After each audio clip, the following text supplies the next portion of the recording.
Namaste programs, welcome to another day, another blister, another day of Disco Elysium where we're going to play an alcoholic cop and we're desperately trying to cure our own alcoholism at the same time. So normally I'd be drinking today, but I'm not going to.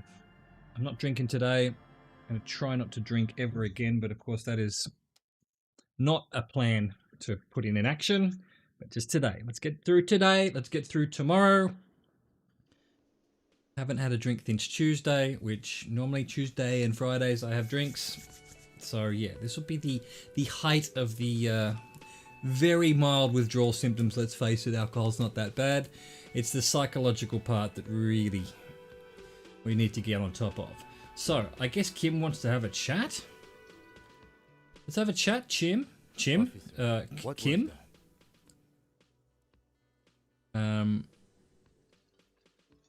You mean the sweating in the... What was that? Well, I don't remember what happened. What was what? You look strange when he mentioned the assault victim's name. He looks you in the eye. Do you know that woman? I mean, yes? Is there something I should know before we talk to her? Whatever you do, don't say the first thing. Definitely won't say the first thing. Thank you, rhetoric. I met her in the hallway after I woke up. She knows I didn't remember being a cop. She knows I did some pretty crazy stuff before I passed out, that I partied hard and I'm not very mentally healthy. I'm not very mental healthily. And I'm not very mental healthily. Okay, I mean, you make up words all you want, but that one's a bit hard to say. I asked her where we are, what city is this, maybe even what year, something like that. She knows I did some pretty crazy stuff before I passed out, that I partied hard and not very mental healthily. So she overheard you, or did you party together?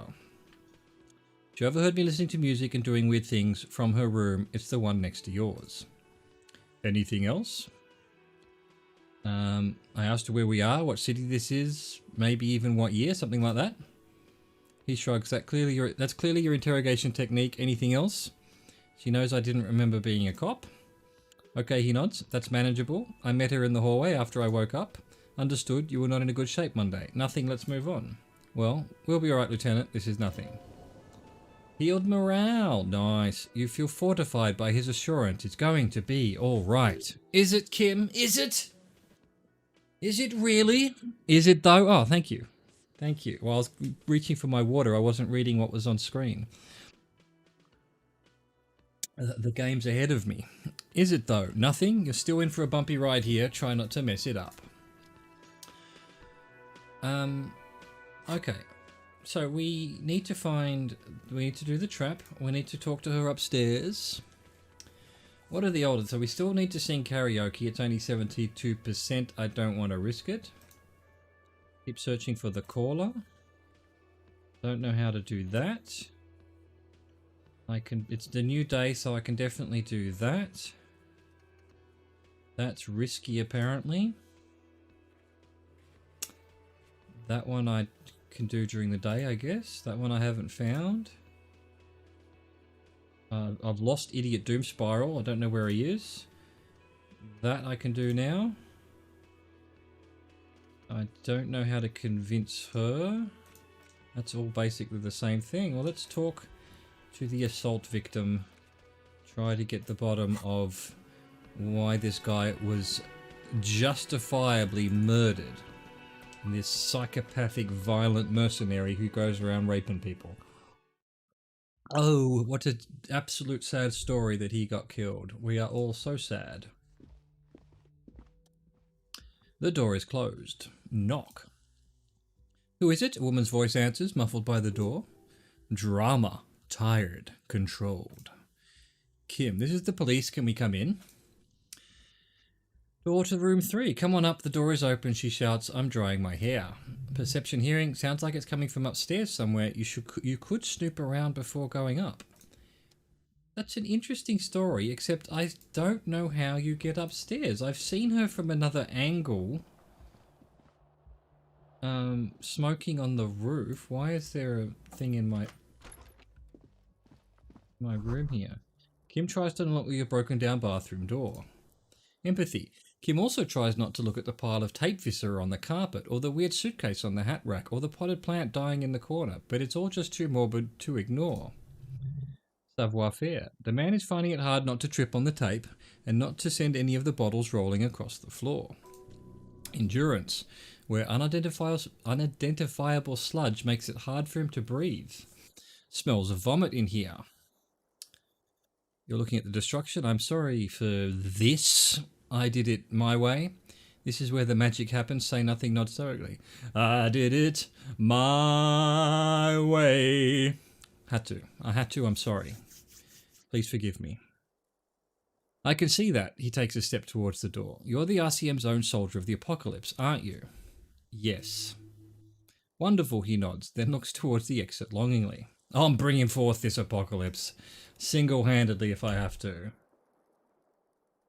Okay, that's Kim's door, or is it? Nothing I can do with it? How could I possibly go upstairs to see what she's doing? Anyway. Not going to do that. I'm going to go in. Well, what have we here? Piles of dirty clothes. A woman's. Hotel bill calculations look like she's had an extended stay. Gimme that tear. She tears it up like I do. Let's see. What's downstairs? You really not go in there? Why can I open that door if I can't go in there? Oh, why is that so difficult? Come on. You see the yard below, the corpse is no longer there. Talk to the medicine cabinet. This medicine cabinet is full of wares, sheets of pills haphazardly stacked on top of one of the other. There's also a toothbrush somewhere in there. Look at the toothbrush. It's been used quite a lot. Look at the medications. Pharmaceuticals line the shelves, sheet upon sheet and pill bottle next to pill bottle. Acetylic acid. Is that how you say that? Acetylic acid? APAP, eye drops, blood thinners. There's quite the collection in here. Anything of note, he asks in a lowered voice. Search the bottles. Pill bottles rattle like bones as you search the cabinet. Paracetamol, histoperidol, something in a foreign language you can't read. Behind them, an unusually shaped nasal spray. Its label reads Nacra. Nacra, says the encyclopedia. This is used to treat opioid overdoses, always handy to have around. Nacra, opioid antagonist. Interesting. That's used for diamorphine overdoses, the lieutenant nods, then looks at the door. You could say he's on the lookout. Search the pill sheets. Among some foreign, probably Messenian or Gottwildian marked red blister packs you find? What do you find? This is going to take a little know-how. Is there something more interesting here? 83%. It's a white check, so let's give it a go. Bright orange bottle with Peptide stamped on it, in sunny, happy letters. Jackpot, baby, that's the stuff you're looking for. Your palms begin to sweat just holding that little plastic container. What's so exciting about this orange bottle? It's speed, man, just what you're looking for. They call it dextroamphetamine and talk about psychological disorders, but what we're seeing here is some scientifically advanced trucker speed. Lieutenant, I also see a brand called Peptide. Peptide, a euphemism for pharmaceutical amphetamine, prescription speed. The fuck are you waiting for? Let's get super fucking preppy. I don't want to take it. I've told Kim about it. I've got sweaty hands. It's only 58%. I'm not going to take it. I'm not taking the speed. Get out of here, electrochemistry. Wasn't there something else I could look at here? Oh no, there isn't. I ain't taking your Peptide. Oh, that's just lighting up because I picked up some tear. Let's go upstairs. Okay. Good to know. Good to frickin' know. We've got a bed. The bed has been hastily made. Clear window. This window is pristine on the inside, unlike the one next to it. Light from the desk lamp reflects off the glass in an untarnished golden halo. Run your finger across the surface of the glass. Smooth. Why can't I say the word smooth? Hello? God of speaking. Smooth as ice. There are spots of mud and rain on the outside, even smudges, but the surface of the window is clear from the inside, no chips, no hairline fractures. Following your lead, the lieutenant leans in closer to inspect the surface. This window was recently replaced. Looks like it, yes. He adjusts his glasses. Leave. Ooh. Interesting. Really? That another loading screen? There was just one tiny little bit, and now we're loading screen outside? Boom, this is what I could see from down here. So it was part of her apartment. Well, that makes more sense. The smell of cigarette smoke in the air, Astra menthol. Look at my outfit. It's so good. Cold coffee and an ashtray that looks like a hedgehog. Look, a handful of dried white wildflowers. Hand-eye coordination. Just as you look at the flowers, a gust of wind raises them from the roof, picking them up in the air. Move your hand fast. It's a red check. Well, I'm going to have to try it. Nice. You catch a single white flower between your fingers. The rest fly off into the wind. It's a Maybell. Klage, Miss Orange Disco Dancer. The young woman looks at the Maybell in your hand, just a glance, then takes a drag of her cigarette. The lieutenant gives you an acknowledging little nod. Oh, I thought it was snap your fingers at all. Snap your finger pistols at him. Snap your finger pistols. I'm going to do it at Kim. You get a finger pistol. Come on, mate. Take a finger pistol. Your 9mm semi-automatic finger pistols produce a satisfying snap. Strange for such a low caliber finger gun to sound so chunky. The flower in your other hand is impressed. So is Kim. That's not entirely true. The lieutenant is looking at the door to the east and mostly misses them. Oh, he missed my finger pistols. Dried Maybells. This is the wildflower you caught, one of a bouquet of muguet, I think it is, that you found on the whirling roof. It's shedding its petals quickly in your pocket. I think in France they hand these out during one of the military holidays, like Armistice Day or something like that. Maybe it's I don't know. I just know I've heard of it, and it's something to do with handing things out on a public holiday. 6 crumbling petals rest on your palm. They're white, a bell-shaped crown. What is this, Kim? This is the insular Indian lily. The lieutenant corrects his glasses. Called Maybells or Lucille Teals during the Revolution.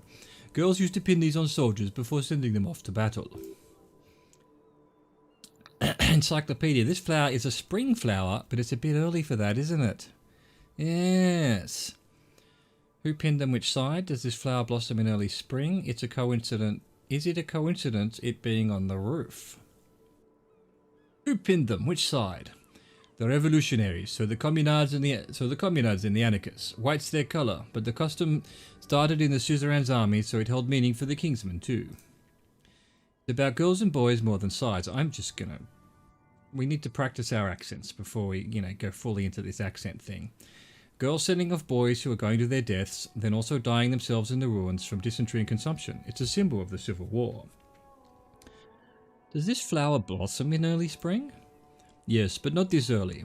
Not to my knowledge, he observes the petals. It looks dried, preserved. Is it a coincidence, it being on the roof? Maybe, maybe not. He makes a note in his little notebook. We'll see. Very well, put the flower back in your pocket. The petals feel dry and fragile in your hand. Shivers. Water flows under the channel bridge. Dark water. You rub your sides for warmth, but there is none. Blow on your fingers. Inland, above the Martinez distributary, the channel that brought wastewater from the silk mills of Jamrock, and then dead bodies during the war. The wrinkled fingers of an old man crush flower petals, then sprinkle them in the stream like white salt. Ask the petanque player about Maybells. Oh, I remember him. Wait, have you noticed there's a war veteran playing a ball game on the plaza? You should ask him about the flowers. I should, except, well, I lost his ball and then I got him a cricket ball. I lost his petanque ball and then I got him a cricket ball back or something from memory. Oh, it was so long ago. I mean, it was probably 6 months ago, actually, in real time, and 20 hours ago in this game. Ah, wow. Oh, okay. Okay. Ask the pretend. Yeah, right. What's this door? Barred door. This is a small, heavy door. There is no lock in sight. Push. It's barred from the inside. You hear the bar rattle in the brackets. Sounds like it's heavy too, very sturdy. Where does this lead to? I don't know, Lieutenant Yefretor. He makes a note. It's not the first closed door we found in this building. There is also your mysterious blue kitchen door. Do you think it's important? I don't know. The further we get, the more this building seems to be tied to the case. Below, the hostel cafeteria creaks and groans under your added weight, a skeleton of composite support beams and cantilevers. Tap on the roof with your foot. A dull thump somewhere inside a wind brace rattles from the imperceptible motion of the building. The vigilantes, the cadaver, and, he nods towards the young woman, a number of people connected to the case are in or around this building. This door is part of it. It's not unimportant. So maybe the door below is a mega investigation. I could say something, but I'm not going to because I don't gloat. I'm gloating. So maybe the door below is a mega investigation. No, still a mini investigation. He pretends to make a note in his notebook. 3%. Physical instrument. I am not a physical instrument. That's for sure. All right, Klaja. Klasje? If this is Oranje, so she's probably Klasje. Welcome to the roof. The young woman has a cigarette in one hand, a cup of coffee in the other. Ah, European breakfast. Sight. Her hair is still slick from the shower. Electrochemistry. Below her silvery jumpsuit, an athletic young body, built long and lean. I'm sorry for the mess down there. The cleaning lady hasn't come by in days. I'm beginning to wonder if she ever will. Nice view you've got here. Is there a cleaning lady? I think I need one. No time for pleasantries. We have questions for you. Nice view you've got here. It's much nicer now. Her eyes wander north towards the yard. Visual calculus, where the dead body used to hang, clearly visible from the roof, but no longer. Thank you for that, officers. Truly. You mentioned a cleaning lady. I think I need one. Oh yes. Legends of room number 1 have made their way around the building. They say a portal to hell is opened in there. It has. Disco infernum. Hell, you know not of which you speak. There are vortices of dark energy present, but not to hell, to another place. A third place, much different from our world. No, I just trashed the place. I'm going for the dark energy. A third place? Interesting. That's probably why the cleaning lady quit. She takes a sip of coffee. I'm Kim Kitsuragi. I'm a detective from Precinct 57.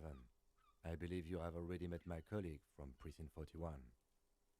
The lieutenant steps in. Have I ever? This is the biggest fan of ostentatious orchestrations I have ever seen in my life, and I have seen a few. Oh my goodness. Oh yeah. Life gets hard, but we go on. She declares. The chorus of the 35 single megaphoning the entire human race instills you with the fuck it all swagger that prompts one to plow into grannies on your morning stroll. Gotten pretty hard in the meantime, but I go on. How long do you think until the hard wears us down? Things are only going to get any easier for me. I'm a policeman. Imitates a siren. Wee-oo, wee-oo, wee-oo. Or choo-doo-roo-doo. You ain't seen nothing yet. There's a karaoke stage downstairs. You ain't seen nothing yet. There's a karaoke stage downstairs. Wow. She shakes her head in silent disbelief, breathing in the coffee smell. Johnny Law is about to tear it up, sad style. Actually, Johnny Law isn't going to tear it up. That would be unprofessional. Johnny Law is about to tear it up, sad style. I assure you, he's not about to tear it up in any style. In fact... We'll show him. You'll tear it up all the styles. Miss, we are investigating the murder of the man down there. The people who put him there have asked us to talk to you. He looks down at the yard. Ah, I see. She takes a pensive drag of her menthol cigarette. Composure. What could she be thinking of? It's hard to say. Her shoulders are relaxed, her eyes on the cigarette. Conceptualization. It's like she's disappointed this wasn't about more entertaining matters. What is your name, miss? For the record, nice room you've got there. They tell us you were raped. What's this wild flower? Show her the flower. What's your name, miss? For the record. Claye Amandou. Same name that Titus gave you. Like her accent, it sounds orangese. Orangese. Orangese. If it's a orange, orangese. Orangese. Site. Her birthmarks also signal Oranje. Oranje. You don't know why, but Orangesi girls tend to come speckled with them. Are you from Oranje? I mean, Miss Oranje Disco Dancer. Right, sir. Vredefort, Republic of Oranje. I guess you could say I am an Orange's expatriate. Wasn't the tattoo on the hangman an Oranje's map of the waterways? The thought begins to form in your head, then dissipates. Something for later.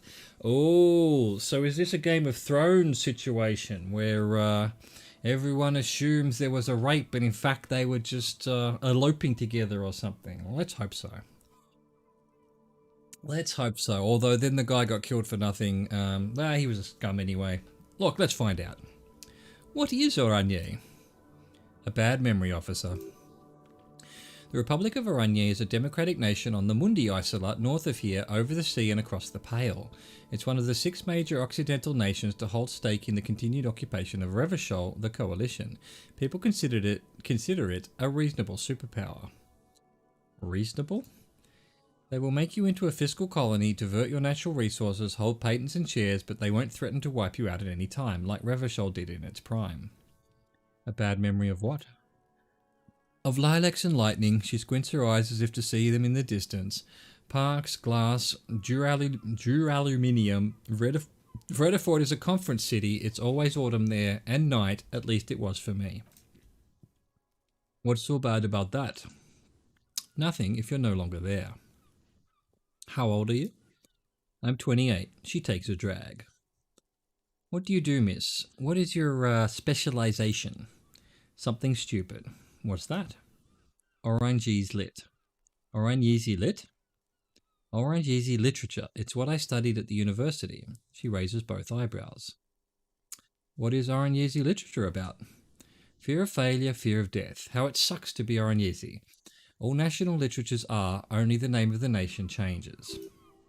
Conceptualization. What about Revacholian literature? People sometimes reveal things about themselves when they discuss such matters. Okay. Revacholian literature too? No, she seems glad that you asked. Revacholian lit is about how magnificent and serious Revachol is. It's about how you have to save the world. I have no intention of doing that. I do feel the urge to save the world, yes. I guess that's why I'm on this case. The world is unimportant. I want to hear about you. I have no intention of doing that. That's just a phase the Revacholian hero goes through. She breathes in the menthol-flavoured fumes, savouring it. Then breathes out, before they plunge into full-core humanity and world-saving. Really? Empathy. She seems quite relaxed for a victim of assault, but of course what seems should not be your priority. Orangese lit, what do you do with it? Nothing. I do nothing with it. How do you make money then? Money is very important. Show her some money. Cool. It's not very cool, but what can you do? Could we take a look at your passport, please? I'm afraid you can't, officer. Why is that? Because it's buried in a sealed plastic bag at an undisclosed location on the coast, along with cash and airline tickets. Thank you for your candor. Why? They say so in your tourist brochure. Keep travel documents away from your person when west of the river. I'm pretty sure I have the legal right to demand your passport, miss. How do I know you've told us your real name? Okay then. How do I know you've told us your real name? If I were to lie to you, I would come up with a more mainstream name than Glacier Amondou. It's a weird name. Drama. She seems to be telling the truth, sire. Okay then. Okie dokie. She pours herself more coffee. Composure. If any of this made her nervous, it certainly doesn't show in her expression or her movements. Thank you. That's it for the record. The record. So official. Nice room you've got here. Yes, it's pretty. Deluxe. What are you doing here in the Welling and Rags? You have quite the collection of prescription drugs down there. Where does that door lead to? Point to the door on the roof. That window is new. I have other questions for you. What are you doing here in the Whirling and Rags? I'm wintering. How long have you been staying here? She calculates. About 4 months. I came in November. Why here? Here in the Whirling, here in Martinez, or here in Revachol? Here in the Whirling. Because it's the funkiest building in Martinez, and because all the other buildings are bombed to hell. What else could I... Here in Martinez. I heard this is where the washed-up disco has-beens go. You're too young. No, this is Sassy Town. It's where the future of dance lies. You're too young to call yourself a disco has-been. She smirks. I'm really not. That window is new. It is. She moves slightly to your left to check her reflection in it. The lieutenant makes a note in his notebook. Where does that door lead to? Point to the door on the roof. I have no idea, officer. She looks at it calmly. You have quite the collection of prescription drugs down there. Thank you. I've put a lot of time and effort into it, she says without any discernible irony. Authority. Technically, possession of narcotics is legal in Rivershore, but you should still reprimand her. Narcomania is nothing to be proud of, miss. It was quite impressive. How did you amass such a hoard? No further questions. It was quite impressive. With money, sir, she takes a drag. It's not exactly the anti-star-sized caboodle I intend for it to be one day, but it's getting there. Encyclopedia. The anti-star is, or was... What did she say? Anti-star-sized caboodle, right. I read it as Anit-star. Anti-star is or was a Vespertine rock and roll star who liked to do drugs. He did so many drugs he eventually mutated into a corpse. The collection includes Nacra, an opioid antagonist. You seem to have, among other things, Preptide. The collection includes Nacra, an opioid antagonist. Comes in handy when you've done too many opioids. Well, duh. Is that something that happens to you often, miss? His tone isn't aggressive, just inquisitive. Better safe than sorry. She takes a drag and smiles. You seem to have, among other things, Preptide. Oh yes, one of my favourites. It cures many ailments. Like what? Like not being able to stay up for 36 hours, she thinks. Not being happy. It cures those ailments. It's just a mirrored speed molecule, basically. That's all as far as that goes, then.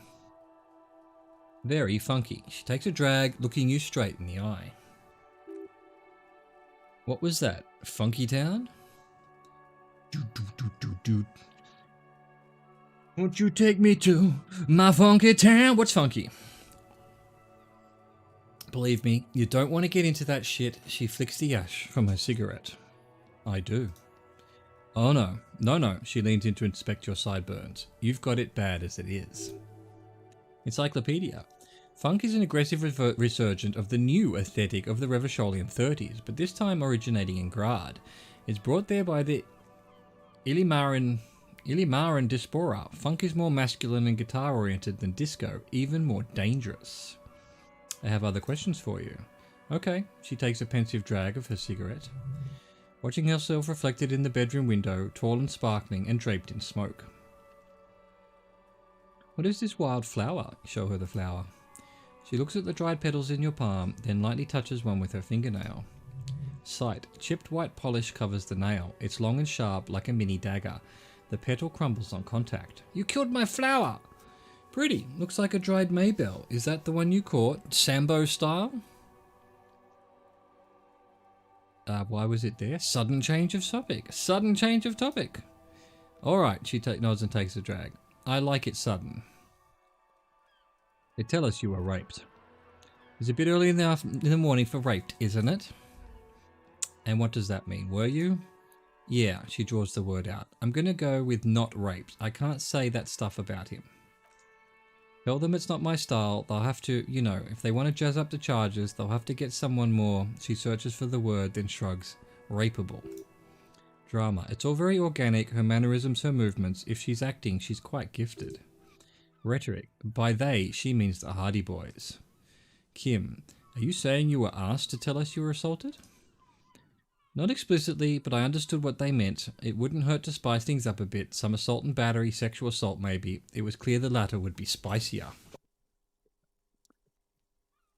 Titus asked you to spice things up for us. What did happen between you and the victim? What can you tell me about him? Name, eyes, age. What did they hang him for, if not rape? How do the Hardy Boys know you?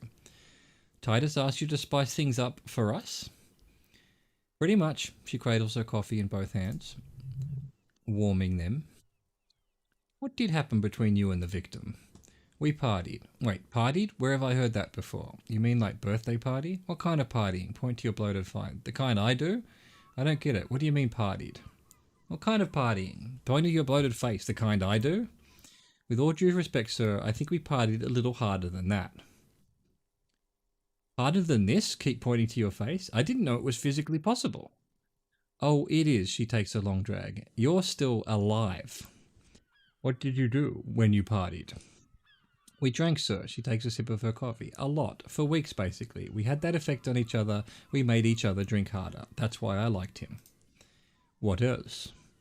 Stimulants. Speed also has that effect, making you drink harder, and then drinking harder makes you do more speed. It's quite the combination. We also had sex. You were lovers? Were feelings involved? Understood. Were feelings involved? A little. The drugs were good enough, and we did enough of them. How did you two meet? The lieutenant's voice is quiet, calm.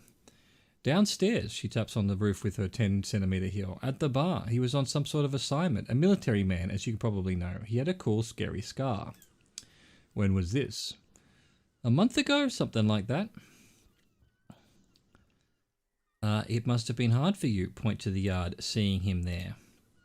Oh yes, she says bitterly. I've had a great view from the roof out the bathroom window in my dreams. Pain threshold. A bitter cringe. It hurts. You look at the lieutenant. Composure. He takes a small step closer. You called us. The RCM. Yes, we found the other person. Jackpot. The call reporting the hanging. That was you. Say nothing. The call reporting the hanging. That was you.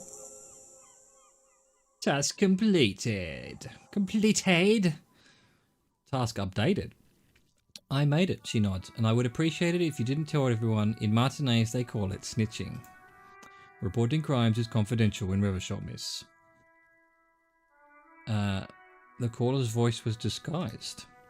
I didn't exactly disguise it. I just muffled the mic and nicked the landline a bit. Nicked it how? With nail clippers, and I diverted some radio fuzz into it, into the cold wire. So she's Garte's mystery phone cutter, and in the process you broke the landline downstairs. Did I? She looks into her coffee. Fuck, I didn't mean to. I had no idea what I was doing.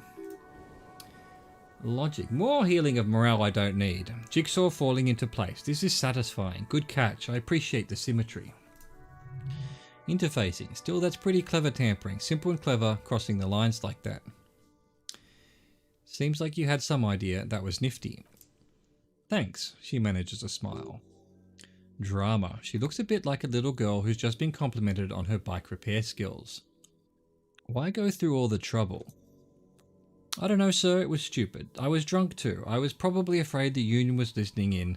Locals say they have ears in the wires. Drama. We're not entirely convinced about that answer, but okay, let it slide. Pushing won't help here. Thank you for making the call, miss. It was the right thing to do. I didn't want to, sir, but if I hadn't, he'd still be hanging there.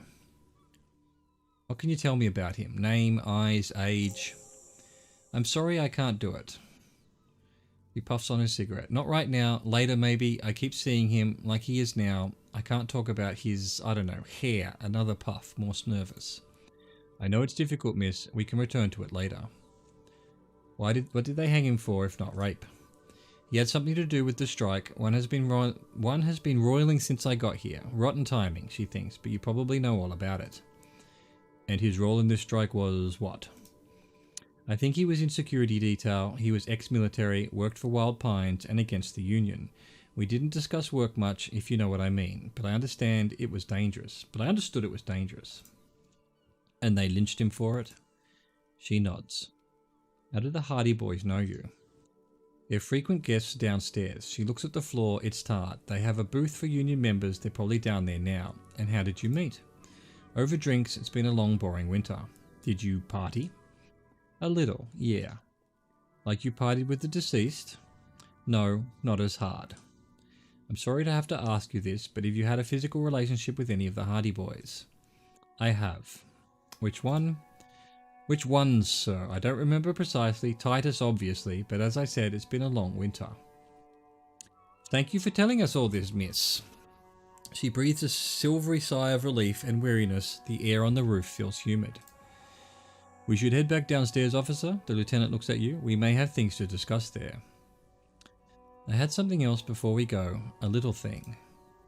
She nods. Silvery cigarette fumes disappear into her mouth.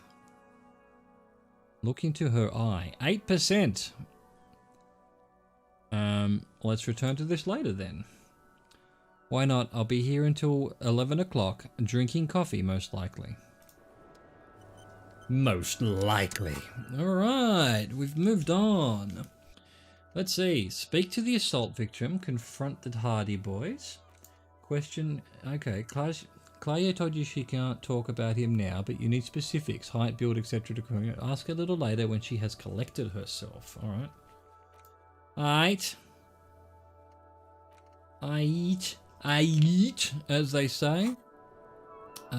Kim wants to talk. Looks like we have more to discuss with those so-called Hardy Boys. Half their reasoning just went out the window. His voice is lowered. You think this will make them cooperate? Nothing will make them respect the RCM, but it will disrupt the game they prepared for us. We just stripped off one layer of whatever it is. Her decision to not corroborate their story was definitely not part of the plan. Why did she tell us all of that? What else could she have done? Lie? She saw there was no way to lie and get away with it. You would have caught it. Nod. I would have caught it. If not you, then me. It was a smart move from her. She seems candid. You think so? A shadow runs across his face. Being candid is the best way to lie. The appearance of candor with some facts thrown in draws attention away from whatever one chooses to omit.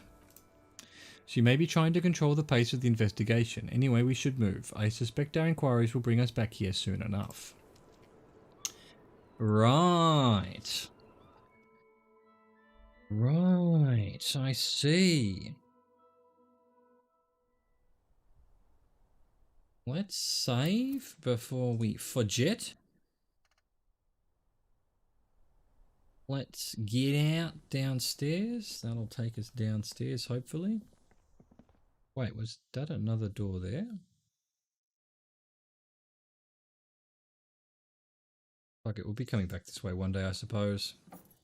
One has to suppose that, does not one? Can't put more points in a skill. Drugs raid learning curves, but they're bad for your health. Okay, forgotten who those people are already. We need to talk to the Hardy Boys again. Because they've been fibbing. The clowns are still hanging around. What is it now? Classier says she wasn't raped. Fuck, the big man's eyes and veins bone. I knew that fucking whore couldn't be trusted. For the record, she steps in forcibly. Titus Hardy did not explicitly specify the victim as a whore, nor did he say anything about trusting her. Oh, shut up and stay out of this, Liz, he turns back to you. He raped her. He was out of his fucking mind. You have no idea. She's just in denial, asshole. You don't understand the traumatic experience. She's shutting down and she doesn't fucking trust you. Yeah, she's crazy, you know, the rat-faced man says carefully. A crazy bitch, you know the type. She's fucked up. This is a diversion. Stay on track. Crazy? What are you talking about? She was very lucid. I did think that, yes, that she's a little crazy. Cut the bullshit. She told me the truth. Cut the bullshit. She told me the truth. Law man, he says through clenched teeth. I'm at the end of my goddamn rope with you. I fucking told you not to push her. You went and pushed her. Something breaks in him. He takes a step closer and says, I am going to fucking hit you. Duck. Titus Hardy, her voice rings through the room like a warning shot. Success. Titus backs off. Fists down, everybody. Everett personally sent me to take care of this. If this goes south, we'll all be in the shit. But you, Titus Hardy, are going to be buried. Am I understood? Rhetoric. When she's angry, she emphasizes the S. It gives her voice a strangely hypnotic quality. Her lips barely move as she speaks. Did she even use an S? Shit. Sent me? Titus? Ah, Titus is what they're saying. Titus Hardy? Look, copper, the tattooed man snaps his finger to get your attention. We know the dead fuck was a rapist and a killer. We got him confessing to it on tape. Show it to him, T, he turns to Titus, who's still breathing heavily. What's the harm, right? Here, jerkwad, he slams an audio tape on the table. Listen to this shit, and then come back and tell me the soldier of apocalypse was an innocent man. Logic. This is their last play, this tape. Their story is in tatters, a mess. It might be nice to listen to, but at this point, you don't need to. Why should I care about the tape? You lied to me. So what's on this tape? Where did you get this tape? Where can I listen to this? That's enough for now. I'll get back to the investigation. Why should I care about the tape? You lied to me. You don't care about evidence? His eye twitches. The fuck are you a cop for then? Pigs, T. They don't care about getting the truth. They care about getting convictions. They're fucking keeping score on their bulletin boards. I won't be on your bulletin board. If you don't listen to the tape, we've got nothing to talk about. There's a lot of questions. If you ask them now, they'll just keep bringing up the tape. Listen to it and they'll have nothing to hide behind. Okay, where can I listen to this? I'm sure we can find a tape player, the lieutenant whispers. Where can I listen to this, he mocks you. Why don't you just try shoving up your ass, genius? Yeah, play it with your ass, cocksucker. His voice echoes like thunder in the small room. I'm sure we can find a tape player. It's not a problem. He repeats calmly in a hushed voice. Haven't I already got one? Your room had one, or maybe it's too broken. Have I been given the tape?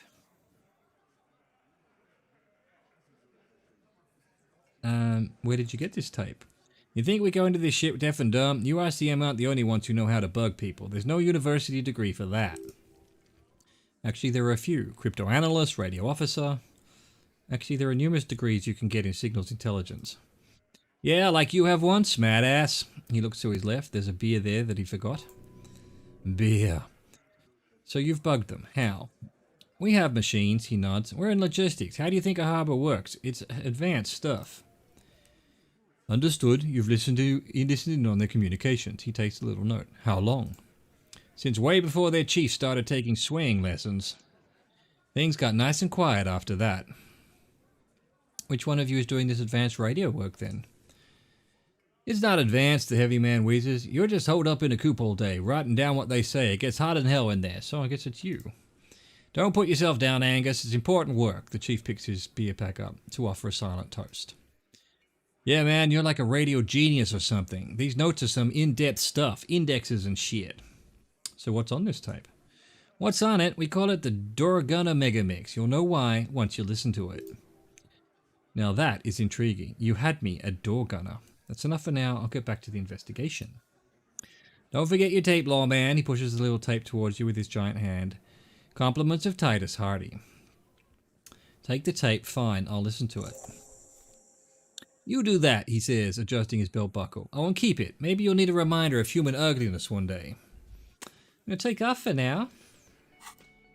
Now, I should be able to listen to the tape. A magnetic tape acquired from Titus Hardy. It supposedly holds a recording of the Mercenary Task Force radio communications recorded via a de-encryption station. Not a good omen. Requires a boombox to play. I have a boombox.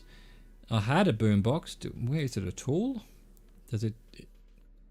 Didn't I have to equip it? Why is there a gap here? Why is there a gap here? I see.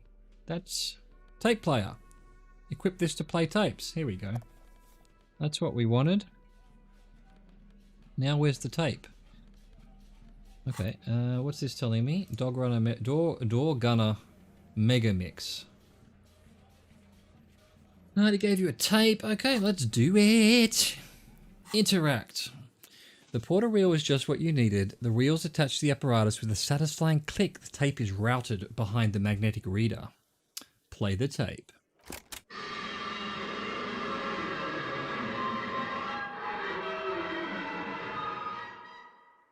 Ow. You push commencer and the tape starts spinning. Violent static and machine sounds fill the air. This isn't Revachol, a man voice says. This is a fucking village. I can almost see the elephant. Another loud screech, some kind of machinery. The harbour. The lieutenant takes out his notebook. That's the sound of a Gzalzund crane. So it's that shipping container that we can't get into yet. Let's just pour some water to wet the parched throat. Continue. He's right. More static. When this shit is done, I'm going to tear that place up, Soldier of the Apocalypse style. Kill shit. Dogs and chickens too. Gonna rent a room, Cordy, a real nice one. This part is unintelligible. I don't give a shit. I'm fucking done. I'm done mentally. I'll fucking do them all in. Rape that disco cunt on the counter. You know, the dancer whore upstairs. Do it cool high style. Never did get that taste out of my mouth. A click, then silence. The rest of the tape is empty.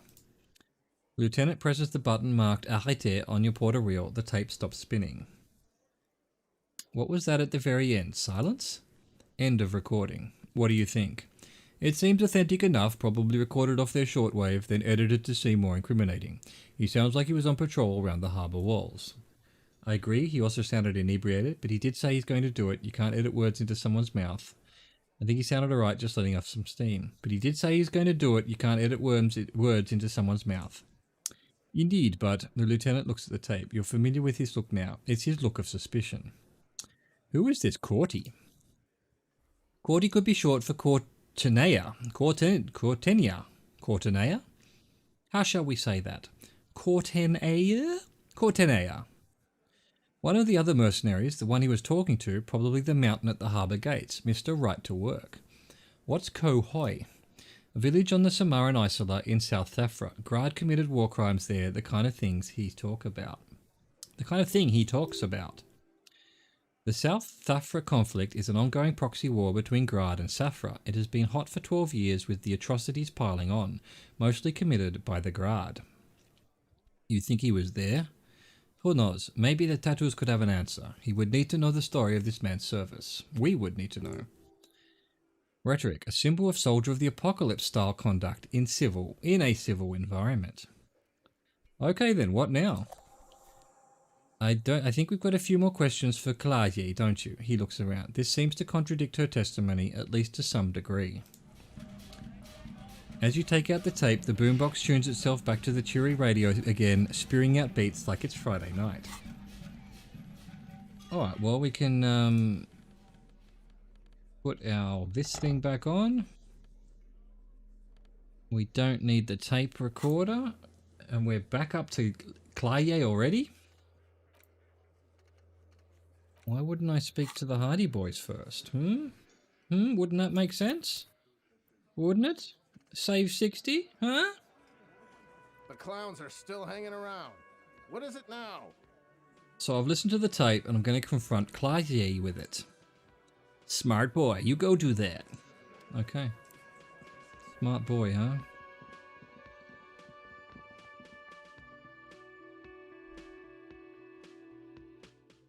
Don't be afraid to say weird things. Oh, I am not afraid of saying weird things. Am I right? Am I wrong?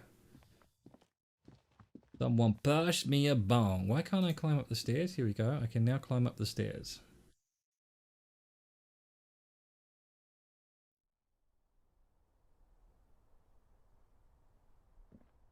Oh, no, this is the door that's outside. Okay, I gotcha. Alright. Just this weird, why do we have to load up again? Well, technically, because this area is the same as this area out here. Hello, officer. What brings you up here again? Legs crossed, she leans back against the railing.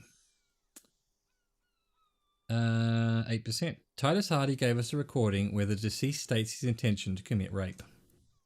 She puts her coffee cup down, with a soft ring as the porcelain meets the metal table. Did he? A smile flits across her face. I never said he was a good man, or that he had good intentions, only that he was never bad to me. Rhetoric. She doesn't care. If anything, she sounds amused. On this tape, he specifically identifies you as the target. Where did they get this recording exactly? It's intercepted radio chatter of the deceased recorded via a de-encryption station. It's authentic enough. She arches her brow. Does he say he's going to do it Soldier of the Apocalypse style? Those are the exact words he used. Yeah, that was practically his pickup line. She picks the cup back up. Electrochemistry. A memory surfaces in her tired neocortex. It's not entirely unpleasant. Did he say whores a lot? Was he pretty much on the verge of doing it Kohoi style? He did refer to the atrocities in South Thafra, yes. He wasn't actually there. He didn't do a tour, or at least he didn't tell me that he did. Would have been overkill anyway. He lived his own little Kohoi. It was his everything. Why say things like that? Machismo? Yes. Was he bragging? Oh no, I'm pretty sure he did all those things, then integrated them into his idea of normalcy, to keep on living, until they just sort of turned into his, she thinks, what's the word I'm looking for? Coping mechanism? Catchphrase? Persona? Catchphrase? Running joke. I was going to say running joke, and it sounds like you didn't even get the good bits. Lely's punchlines got way, way funkier than that. It was like the Seminole conflict, the Khohoi massacre, and the 36 famine in Yesud, all rolled into one person, then cast in Orenyi's ceramic armor, which he wore in bed and in the shower. Weren't you afraid? Afraid of what? That tape the Hardy Boys recorded? Your mother probably never told you this, but girls are evil. Had I the physical robustness and social support, I'd be in Khohoi. I would be tearing it up Soldier of the Apocalypse style. Did he tell you that he actually done any other things here in Martinez, I mean? No, we were too busy laying waste our own nervous systems to direct any of the fury outward. He seemed happy, I guess, at ease, as much as a man like him could be. Logic. What kind of man was he? Before you go, ask for details. She seems okay to talk about it. Thank you for clearing that up, miss. He turns to you. Whenever you're ready, I'm interested to hear what Titus Hardy has to say now. God, we're going back and forth between these two. Can we just get them in a room? We could have just worked this all out. She takes a very small sip of her coffee and smiles. Or at least, rooms next to each other. Now that you've had some time, can you tell us more about the victim? Like, for example, his name. Actually, officer, I didn't know his name. I just called him Lely. A nickname? I guess he came from Lelystad. It's short for that, and it was his army name apparently. He said his real name wasn't his. I tried to pry it out of him, but it was no use. Lelystad. That's a good start. A good start. The lieutenant writes it down in his notebook, then tears out a page and hands it to you. We have a few questions you can help us with. A few things a field autopsy alone can't answer. The young woman cranes her neck, trying to catch a glimpse of the page the lieutenant passed to you. On it is a list of autopsy observations recorded neatly in blue ink. Everything left to be clarified is in the column on the left. Where is Lelystad, the place sign? Well, let's go back to that one. How old was he, miss? He was 42. Good age. 42, are you sure? I would have had him above 50. He had many scars that made him appear older, but no, the memory makes her smile. We even celebrated his birthday like some weeks ago. It was a funny 2 days. He had little reason to lie to me. Looks like you were right, officer. The lieutenant taps on his notebook once as though assigning some kind of point. I'm always right, Kim. The voices in my head tell me what to say. And I say them, though I'm always right. Kim. Continue. Field health. Points are good. Have 1-year-old dog before we all die. I did not know this was a competition, Kim. It isn't. Police work is a cooperative sport. Hand-eye coordination. This is clearly sports for him, something like archery or darts. It's still about getting hits right and not missing. That's too pinball for me. I just like to get the autopsies right on the first try. He makes another note. Where were we? He's lying. His eye colour? Blue, light blue. They were like, she stops her eyes half closed, then continues, like little blue galaxies, It was strange seeing those eyes in his fucked up face. Pardon the swearing, she takes a drag. I do him an injustice. He wasn't ugly, and he had a beautiful soft voice. Very surprising what with all the scarring. It was quite something watching him speak. He had a combat wound on his chin and mouth? Yes, severe. She seems to enjoy the word. It made him look like half his face was cracking away in some strange smile. That and those eyes. Oh yes, the lieutenant suddenly remembers. His hair, if you can remember. It was light brown, almost blonde. He darkened it with brilliantine, made it oily. Not nice to stroke. I couldn't convince him to leave it alone. Drinking some water. Bear with me, chat. In fact, it's been an hour. I'm going to take a quick break. I'll be right back.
Miss Orange Disco Dancer. Okay, he had a tattoo. What did it mean? What does it mean? Oh, she smiles. That. It was an Orangesi map of the waterways? Sure, waterways. It was mostly for showing off to chicks, though. Showing off to chicks? How so? How? She leans back. Imagine him lying in bed, freakish musculature laid out on the sheets, scarred, of course, tattooed. The sheets are dirty for some reason. Is this Orangesi lit? Is this Orangesi lit? Yes, it is the very essence of Orangesi lit. A moment's respite, dark and hopeless as the struggle itself. She leans even further back to demonstrate. He's smoking and drinking, of course, and his chest and shoulders and arms are studded with stars, tens, hundreds of them, maybe even thousands. And the woman goes like, she points at the air with her sharp-nailed finger, picking out an imaginary tattoo star. What was this, baby? And he says, she lowers her voice comically, well, that was too hardcore. Don't ask me about that, she goes. So she goes, okay, but what's this, baby? And he's like, saw some bad shit there, killed some loincloths.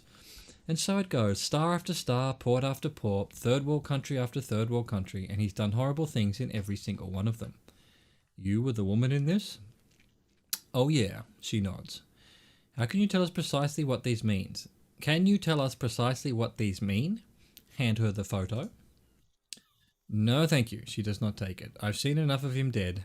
I can tell you what they meant without looking at them. She pours herself some more coffee. Go on. He was a blue-eyed boy with thick arms from a small town. He was also poor, and the government of Oranje needed some people killed, so they turned him into a grotesque killer for money. He went to Killer Academy in Vredefort. Skill point. Then he killed some people on the Seminine Islands, and on the other islands too, all of the islands. After this, he came to Revachol and got killed himself. Thank you for clearing that up. She looks over her shoulder to the sea, then back at you, smiling faintly. Change of topic, perhaps?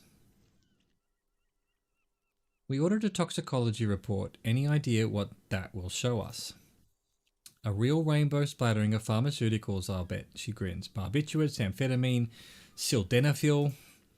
How much does that toxicology report cost the police of Revachol? I can do it for half that. Save you some money, make some myself. It's quite expensive, miss, but we'll manage without your help for now. Perhaps, miss, it was communism that killed him. Is the Union communist? They're a couple of shades pinker than that, no? Social democrats. They're not hardcore in that way, is what I'm trying to say. What are we talking about anyway? This politics shit is a lot in the morning. Is it even morning? It is still basically morning. Endurance. I think she's just tired. She doesn't know what you meant by that, and can you blame her? Where is Lelystad, the place, I mean? In Oranje, officer. It's, I think municipality is the term, a nowhere town there. The Lelystad municipality has few boroughs and even fewer cities. It's made of agricultural plots near the border of Gottwald. Executive summary, cows, silos, and wheat. Oranje map of the waterways. This fits with his tattoo. Yeah, we've already... So I'm obviously meant to go in a straight line between the questionings because, yeah, we've already got to that. You were almost right, officer. The lieutenant shakes his head like you just missed a shot in the darts. That means his race was Occidental, not Mondial. I'll update the form.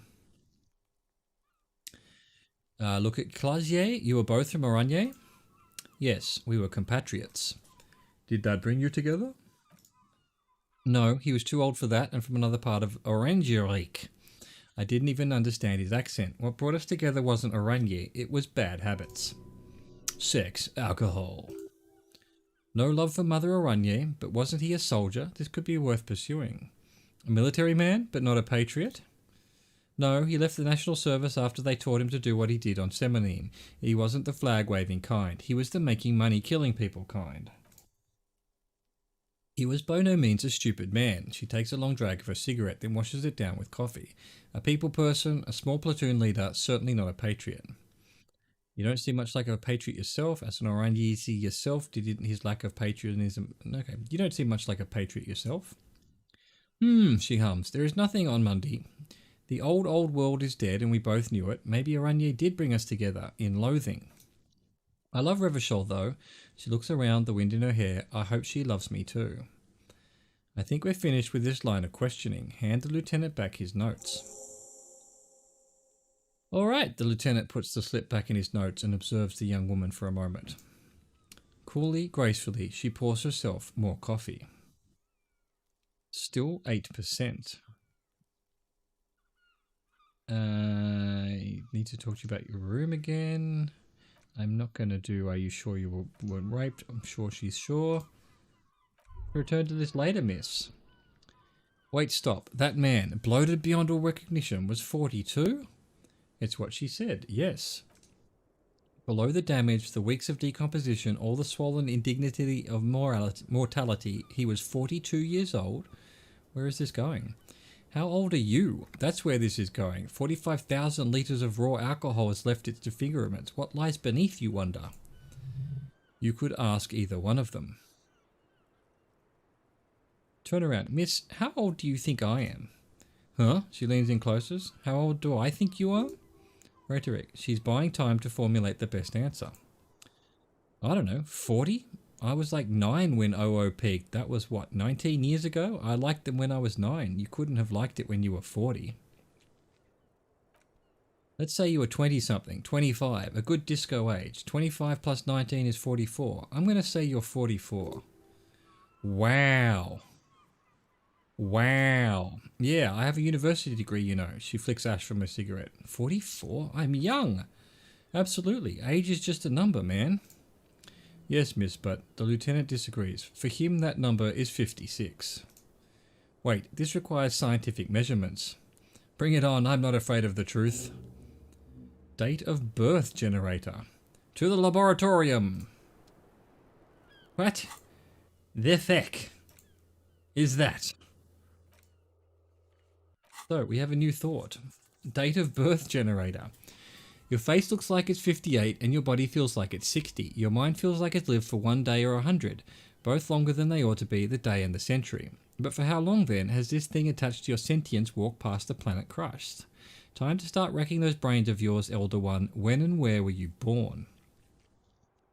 I kind of want to know that, so I'm going to unlock this with my 1 point and start internalizing it. 7 hours. This one's still got 13 hours to go. Why am I -2 physical instrument from Wasteland of Reality? Oh, it's because it's while it's researching. Fair enough. So I'm actually +3, not 1, and I should be able to open, well, might be able to open that door once that's finished. We've got an extra point, but we've already used it, so let's go. Not sure where we're going, but we're going. What has that given us, that conversation? Now we talk to Titus again. Right, that's what it's given us. A back and forth.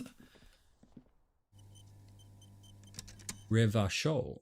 Oranier. Clasier. Oh, Clasier. I was saying it kind of right.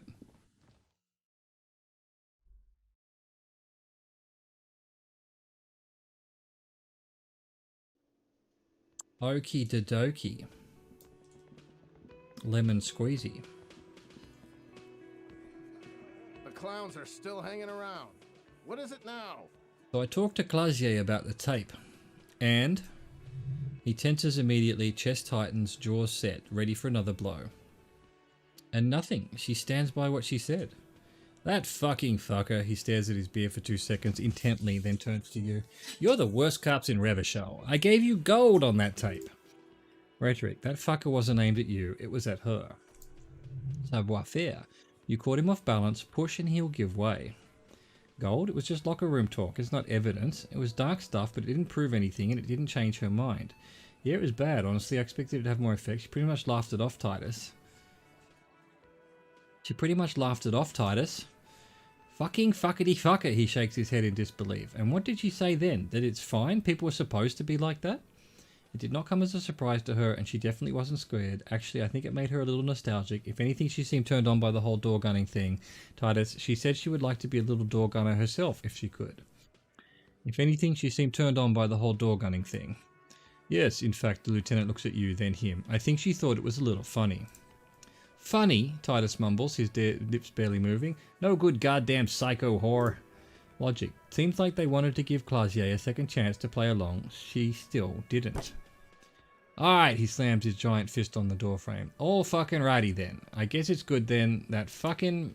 Please try to control yourself in the presence of visitors, Titus. Her voice is a bit softer than earlier. Titus rubs his chin with his palm as if trying to grind it smooth. This is just perfect. Just fucking perfect. Any thoughts on this, lawman? You don't have to say everything out loud. Just mix and match. I think you had a lie planned, but she didn't play along. Maybe she isn't who you thought she was. Maybe she's still in denial, you know, like a defense mechanism. Be straight with me, Titus, what really happened. I think you had a lie planned, but she didn't play along. I asked for your opinion, not a bedtime story. Tell it to your grandma. This tape was the last chance for her to do what was planned. But she didn't. She knows she can't lie to us, unlike you. Fantastic. So now you remember how to do your job. He despondently glances at his beer. I'm so sick of this piss. We should get something harder in here. Yeah, guys, we should get a party going tonight. Why? He looks at the old man in the corner. Maybe not then. Old man in the corner? Is that him there? Success. They admitted to unlawful collaboration to derail the investigation.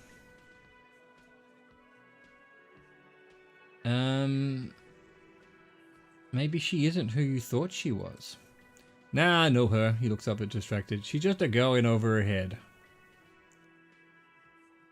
She's a hardcore party girl with a bigger death wish than mine.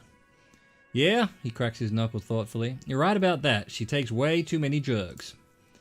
Well, it's as they say, you can't do anything with an underdose, the Mesk says with a philosophical look in his eyes. Electrochemistry. With an overdose, you can at least try to come off it. Take a bath, do breathing exercises, get medical attention as necessary. With an underdose, you're just you. Rhetoric. Yeah, underdose isn't an actual word. Yeah, but I mean, she has an actual drug problem. Not like you, not like us. He glanced at his beer. I don't think I've ever seen her sober. Maybe she's... No, be straight with me, Titus. What really happened? I already told you. He puts his giant face in his hands and sighs. We fucking hanged him. Empathy. There's less gusto in his voice now. His men too are growing increasingly silent. Drama. They're confused. This is growing over their heads. Kim. Come on, Titus. The stakes are too high here. There will be blood on the streets. The tribunal, remember? He closes his notebook. I know you're tired. Why don't you just... You know what? He gets closer. I am tired. I'm tired of you, them, and the whore upstairs. Next time you see her, tell her Titus said, fuck off. He throws his beer can down. That lying, scamming, we're done. This is over, you understand? Your little investigation is over. Yeah, there is silence in the room. Alain starts saying something, then thinks best not to.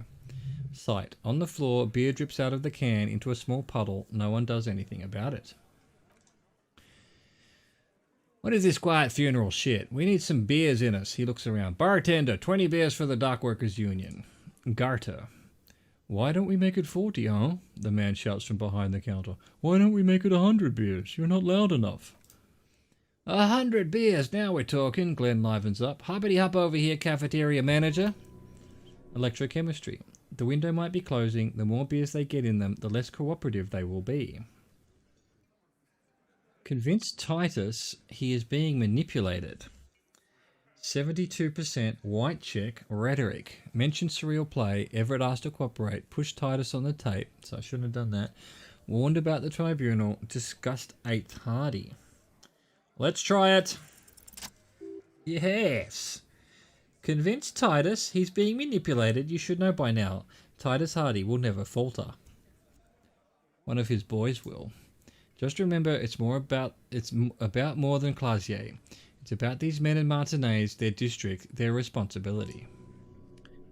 Outside under the rising sun, tattered and in ruins, the windows of the cafeteria glow with the morning light.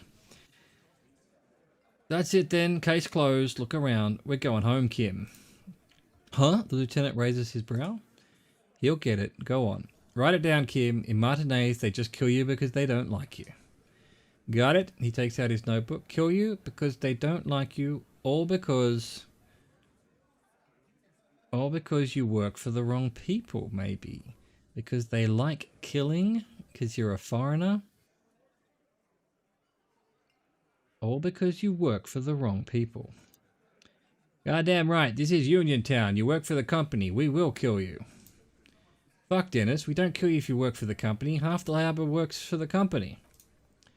Work for the wrong company, he jots down, and they execute you. They just hang you like in the Dark Ages, make a display of your corpse. They club you from behind, string you up, and go back to drinking. It's cool, guys. You drag them out the back, light their corpses on fire, and piss on them. You don't care. They club you from behind, string you up, and go back to drinking. It wasn't that. It wasn't, the fat man says with a wheeze. We didn't hit him, okay? Rhetoric. That's it. That's the weak one. You flushed him out. Now go in for the... Officer, you will be the next if you don't shut up. The old man reaches for his belt, but his voice is strangely calm. Hand-eye coordination. Firearm. A Glace 08 or a .38 caliber pistol. Either is small enough for you to have missed. He's onto you. He knows what you're trying to do. Alright, who do I need to turn on here? The weak one or the strong one? Or what, you're going to kill me like you killed him for no fucking reason? What happens if I keep talking? You're going to kill me too in this bar for nothing? Or what, you're going to kill me like you killed him for no fucking reason, Angus? We didn't kill him, we didn't even hang him. He was dead when he takes a breath wheezing. Shut up, Angus. He was dead before you hanged him? Fatty, the little guy hits Angus on the back of the head, a loud slap. Say one more thing to the cops and I'll... Dennis, Titus roars. Stand down or I'll beat your head in, Theo. He points to the old man. Take your hand off the belt. This isn't 31. I've got this under control. Composure. Does he? His closed fist is shaking. It's you who's in control. Let them have their moment. The room falls quiet. So quiet you can hear Angus wheeze. Angie, where's your goddamn inhaler? You sound like you're dying. I left it home. I can't get it. I'm too fucked. He grabs his chest. I'm sorry. Why are you so fucking fat, Angus? Lizzie snaps at him. Now it's all pointless because of you. You wasted my time. I told you, Titus. She turns to him. I told you to just give her up. Lizzie, he turns to the fixer. Your help is no longer needed here. Go tell Everard. Fine, I'll tell him. After a long walk along the coast, she walks off without looking back. Oh, so someone killed him. Was it Clagier? You're in. He's all yours. Questions?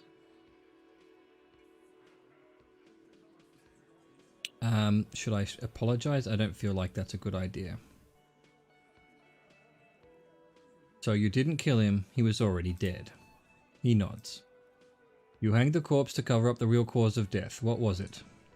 We're not sure. We're not sure. Probably a bullet. The wound was difficult to see. Esprit de corps. The coroner and his assistants are wrapped in blue. Hands covered in blue gloves, mouth covered by blue masks, bodies by blue aprons. The coroner wipes his brow, scalpel still in his hand. Get the light. Shine it in his mouth, he tells his assistant. The coroner squats to better see as the light illuminates the darkness inside. Well, shit. Can't blame them for missing that. Get the saw, Alan. This just got fun. Why? Because the girls asked us to. They were in some shit. Girls, plural. There's another girl, 2 of them. Take note of this. They'll probably say more about her later. Why do I get the impression... Well, no, I couldn't have killed him. Because I came later, right? Okay, fair enough. Did she kill him? Cop, I have no idea. The girl says she didn't. What happened Sunday night? Clagier came down. He points to the stairs. She seemed really out of it, drugged up, even more than usual. Bug-eyed and gurning, you know, not in a fun way. It looked like she'd redosed after something went down. I've seen that look before. She was scared. I knew someone had died. How did you know? I've done this job for 10 years. I've seen it before. It's the politician in the motel room with the dead hooker scenario, only in reverse. Good analogy, boss, the rat-faced man snickers. You don't get to talk yet, Shanky, he points at him. You're still on the bench, and you keep taking it easy too, Angus. He turns back to you. What happened then? We went upstairs, sure as day the merc was dead. And there was a bullet hole through the window. Fucking, he scratches his chin. Dirty sheets and bottles everywhere. Rhetoric, he means they'd been fucking. Tibbs pabs the window and the corpse we hanged. Who's Tibbs? The 8th Hardy? Nah, he's my brother. He's in the window replacement business. Tibbs, that's short for Tiberius? Yeah, he nods. Good man. Bet their father's named Atticus Hardy. Lucretia Hardy would be their sister. Anyway. What's that in reference to? Interesting. If Claudier didn't kill him, why the cover-up? You may have noticed our girl's in some shit of her own. I didn't notice anything. What kind of shit are we talking about? The can't show up on the police radar kind. There are people after her. What fucking accent am I putting on now? From the old world where she came from. These people, who are they? They're powerful. He looked out the window. Connected to the Marl intern. She's clearly afraid for her life. She says if she showed up in your system, she'd be ghosted away. Drama. That's all he knows. That's all she's told him. Kim. And why would you help murder someone like that? Why would you help someone like that by taking on a murder? Why would I? He shrugs. I guess we abide all sorts of runaways and losers here. It's a Martinez thing. So who killed the merc then? Any leads? Not yet, just some ideas. She says the shot came from outside behind the window somewhere, so that's a clue. What are you thinking? I'm thinking someone's past caught up with them, either hers or his. Hers, you mean? I mean the people after Clausier. Maybe the shot missed, maybe it was meant for her. I like that, the young guy nods. Been thinking the same thing myself. And you had ideas about his past too? I do. One of those mercenary buddies of his could have done it. They got guns, training, years of bad blood probably. Or it could have been someone else from Krenel. He pauses to think. Tell you what I'd do. I'd check out the coast for vantage points. Maybe consult with a ballistics buddy of mine. That's what I'd do if I wasn't too busy doing this clown dance with you. Whose idea was it to hang him anyway? Hers? In a manner of speaking. Remember the two girls? He may be talking about the other one. Earlier you said the girls asked for your help. Was this the other girl? That's right, he blinks. It was her idea to hang him. I liked it for political reasons. It sent a good message. It's her, isn't it? The missing 8th Hardy. That's the other girl. The big guy turns to Glenn, who's about to say something. The blonde shuts his mouth before a word escapes. I'll say it again. Titus turns to you. All the Hardy boys are right here, cop. That woman is just affiliated with the Hardy boys. You don't know her anyway. You know, it's okay for there to be a Hardy girl, Titus. Understood. Can you tell me anything about her name, current location? You're going to stonewall me if I ask more about her, aren't you? Understood. Can you tell me anything more about her? Her name, current location? Nope, he says. You're not getting to her. It's Clausier you want to talk to. Bet it's Sylvie. Kim, we did it. Lieutenant gives you a smile only you can see. I'm sorry I made you guys fight. Me too. Thank you for this, Titus. I'll go talk to her for the last time. You do that. He grabs his beer and swirls it in his hand, then thinks of something. Hey, Cap, before you go. Shivers. Suddenly the wind picks up outside. You hear it rattling the large windows in their frames. It carries newspapers, circles the whirling rags in a warm column. He looks up. Clausier came to Martinez to hide. Many of us did. This is where you wash up when there's nowhere left to go. The Union takes you in. Now, she refused that protection, but you would still prefer if we didn't take her away? That's right. If we didn't take care of the people who end up here, this place would just be a couple of ruins and some cargo containers. We'll take that into account. The lieutenant slides his notebook into his coat pocket. He turns to leave. Could I talk to this guy before? So what, am I talking to her again? Confront Clausier with the Hardy's story. This is crazy. Oh, that's the smoker dude. Let's talk to him later. We've got to get through this back and forth with Titus and Clausier, which is beginning to slightly annoy me in its structure. In that I've had to go back and forth through 4 loading screens each time. But such is life, I suppose. Come on, guys, take your time.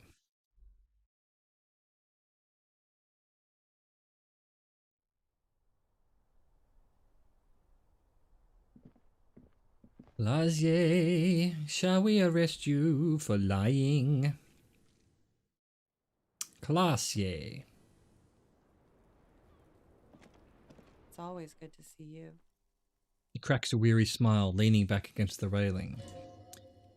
Empathy. Something in her demeanour has changed. She's tired, consigned to her fate, to being here with you and what's to come. Still 8%. The Hardy Boys told us what really happened. I understand. She puts her coffee mug on the table. Composure. Just like that, no resistance, her shoulders are slouched, her feet long and straight. You sent us on a runaround. I know. She looks down for a moment, hiding her eyes behind her bangs. For what it's worth, I'm sorry for all of this, for wasting your time. Rhetoric. This is good. Clear the air first, between you two, then move on to the questions. Is it? Something is off here. Shush, I can't hear what she's saying. Okay, the voices in my head are now having an argument. Why did you waste our time then? Because of the Hardys. I couldn't just dispense with them. They were only trying to help me. She looks at her feet. Out of the shit I've gotten into. That's not a good enough reason. You're right, there's more. More? You answer to the coalition government and by extension the moral intern. She reaches for a new cigarette. Reaction speed. Briefly glancing over her shoulder to the sea as she's done time and time again. I wonder if she's an innocence. Visual calculus. A grand expanse of water reaches over the bay and to the horizon, golden grey in the noon light. What lies beyond it? The Pale, the Mundi Isola, the Occident, and then Oranje, the old, old world. Is that why you're looking over your shoulder? You're afraid of the moral intern? What's the RCM involvement with the moral intern got to do with this? The RCM isn't the laptop of the moral intern. You don't have to worry. You share a database with them. You send people to their courts. She lights a cigarette. What's going on? What did you do? Just business, but bad business for some people in the moral intern. If I show up in your records officer, they will find me. They will... What happens if they do? They will kill me, sir. If you file my name, take me in for questioning, enter me into the moral intern mill. There's a wince and a pained little smile. Well, then I'm fucked. For nothing. This murder didn't have anything to do with me. Conceptualization. Fucked? People after her? Moral intern people? This isn't Orangesi lit. Actually, this murder did have a little to do with her. Okay.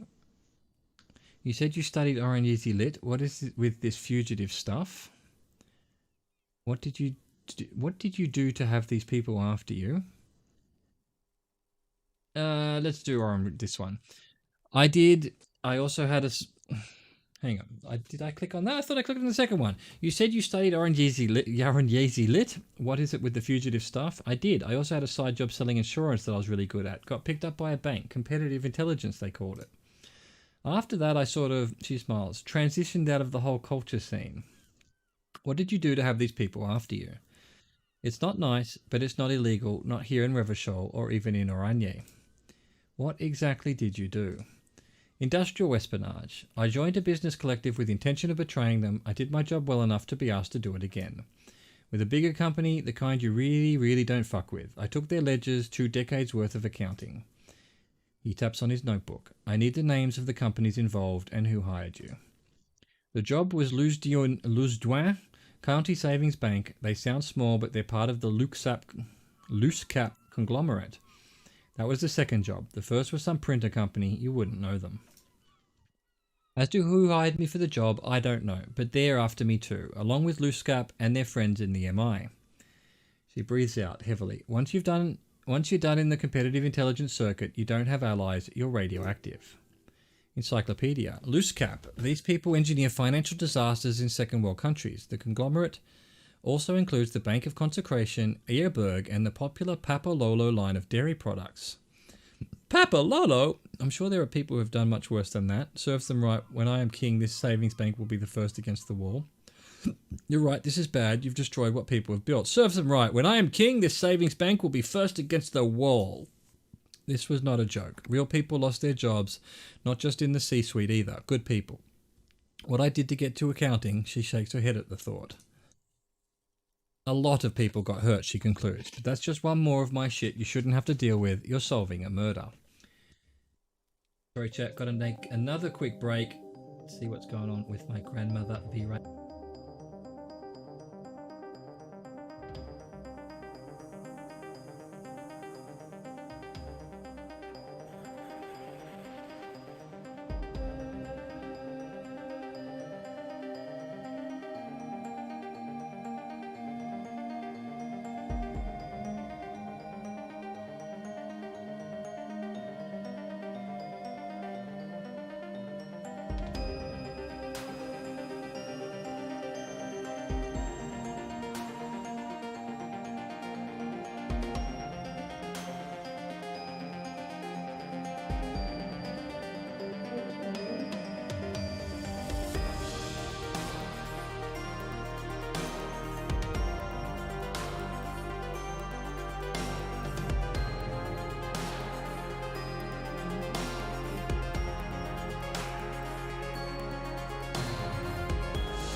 All good as always. Let's get back to it. A lot of people got hurt, she concludes, but that's just more of my shit you shouldn't have to deal with. You're solving a murder.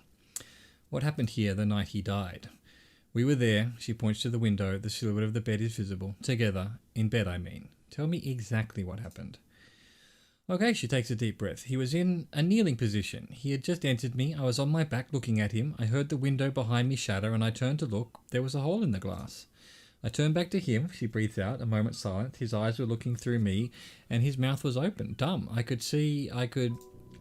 Pain threshold. A great pain moved through her, a dark and indefinite wave. She continues in spite of it. I knew he was dead before he fell down on top of me. Then what happened? He was heavy. I pushed him off and he fell to the floor. There, she points through the window. He only had his boots on. I bit the pillow not to scream, then ran downstairs.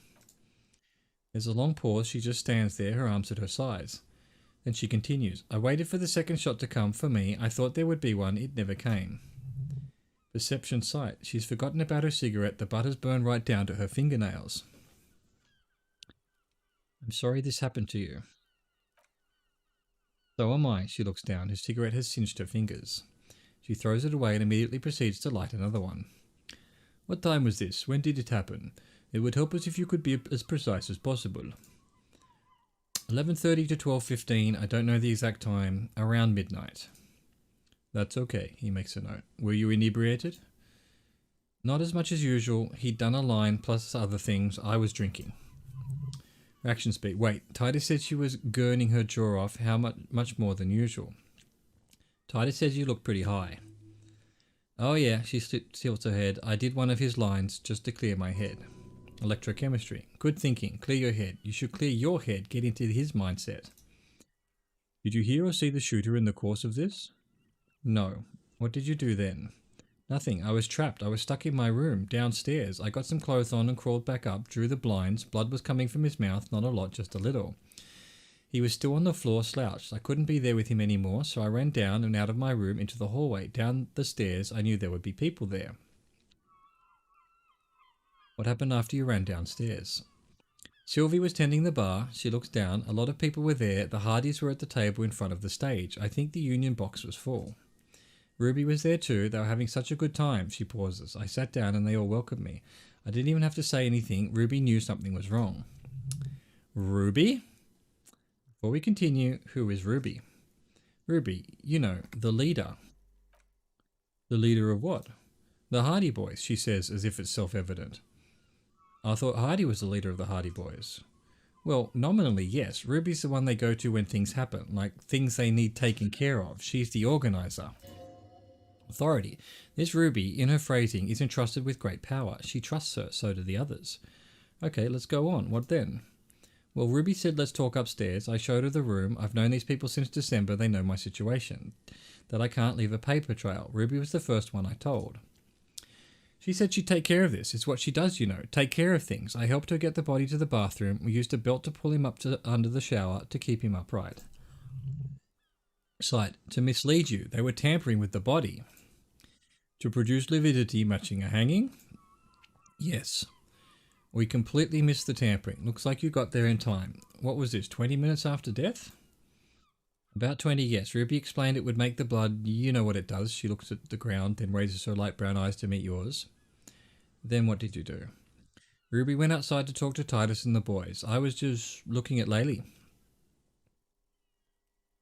In the bathroom, I had to put his clothes back on, his armour too. It was tough, but I've seen him take it off and put it on many times. It took Ruby maybe half an hour to come back with Titus. I'd gotten him ready by then. They carried him out. I knew what they were going to do. Make it look like a hanging. Ruby said they would. What did you do while they were hanging him? Ruby said to wait here. She also said I wouldn't see her for a while, that we should lay low or something, so I did. There's Ruby. Where is this Ruby now? Make Titus give up Ruby location. Back to Titus. I don't know. I haven't seen her since. We will need to take this question to the Hardy Boys. Interesting. Why did this Ruby go through so much trouble? To hide something someone else did? Look into this later. When it happened, did you hear a gunshot? When he was shot, she thinks, I may have. I don't know. I couldn't hear anything over the glass exploding. Hearing. The gunshot wasn't that loud. This is something to keep in mind when assessing the distance of the shot. Well, I'm pretty sure it's the balcony over here and it's the fucking dude who was smoking. Did you kill Laylee? What? She gathers the last vestiges of her strength. Why would I put myself through this? Insanity. Get myself cornered like this. There's a silence. The wind picks up. He wouldn't have died if it weren't for me. I know that. But I would never hurt him. Electrochemistry. All kinds of crazy things happen when drugs are involved. Sweet, sweet drugs. Logic. He was a serviceman. He must have had a gun somewhere lying around close to hand. Downstairs, people have this crazy idea that you killed him. It's okay if you did it in self-defense. Drugs were an integral part of your relationship. Perhaps they contributed to its end. He must have had a weapon nearby. Did you use that? No, I specifically asked him not to carry firearms when he was with me. He only had his stupid armor. We also had the drugs thing. Drugs were an integral part of your relationships. Perhaps they contributed to its end? What does that mean? Do drugs make you aggressive? No, she shakes her head. People don't take drugs to kill each other. They take them to feel okay with each other. I thought you Revachol people would be more enlightened on this. She pauses. I'm sorry, officer. I'm under some stress here. It's okay if you did it in self-defense. I did not kill him to defend myself from rape, she says. I told you before that wasn't what happened. True, sire. 'Tis true. Downstairs people have this crazy idea that you killed him. I'm sad to hear that. They must have said it in some fit of frustration or under pressure. They couldn't have meant it. I've talked to them after it happened. No one has implicated me. Okay, I'd like you to answer some other questions, miss. Like what? She waits, her light brown eyes wandering over the floor, over your face. Could the people after you have killed him? That's the first thing that went through my head, and when I heard the grass break. And? I thought they'd found me. They've killed him to punish me. All last week I've tried not to talk to anyone or be seen with anyone. She looks at her cigarette. So they wouldn't be hurt. I've come to understand, however, this is paranoia. What happened didn't have anything to do with me. Either way, something to consider. We can't go after Luskap. Not yet. There are other saner leads. I don't ask you to, Lieutenant. If there's one thing I know, it's that you'll get nothing from there. Why did you call the cops if you're hiding? Because I'm an idiot. The answer comes fast. Reaction speech, which is an indicator of truth. Logic. Idiot? She's nothing of the sort. So you would have us believe, but you're not. I don't think so. Why did you do it? I don't think so, but you're not. You have to understand the people around here, no one was making the call and he kept rotting, and then they picked his clothes off and that little fucker threw stones at him. Composure. Her jaw is clenched, her throat moves. It takes all of her strength not to cave in and sob once, just one time. He kept throwing stones at him for 3 days. I could hear the thud, thud. She shakes her head. So I called you. I hope with all my heart it's not the last thing I do in Revachol. Drama. She definitely called the cops. That was task complete. It could not have been a lie. That is impossible. When was the window changed? Last week, Angus and Titus's brother, I think he's called Tibbs, took care of it. She takes a drag. Visual calculus. You should have another look at that window after this. Reconstruct the scene. It's right there. In her bedroom, inside. Yes, you see the glass sparkling out of the corner of your eye. I think we're done here for now. She nods silently. She doesn't even smoke, just picks up the cold coffee and holds it in her hands. The lieutenant glances at you, then at the door. He's thinking, are we done here or... In God's name, wake up. And we're still 8% on that. I mean, 72%. Might as well give it a crack. Boom. Who, what, dear God, you've been lied to. She could have killed her lover and lied to everyone. She's not candid at all. She's smoke and mirrors and will-o'-wisps. She probably didn't give you her real name either. Why would she? Arrest her immediately before she further entangles you in a web of lies. Turn to Lieutenant Kim. Why have we not arrested her yet? You know, I think you didn't make that call to the station. Your real name isn't Clasier Amondou. What if I told you...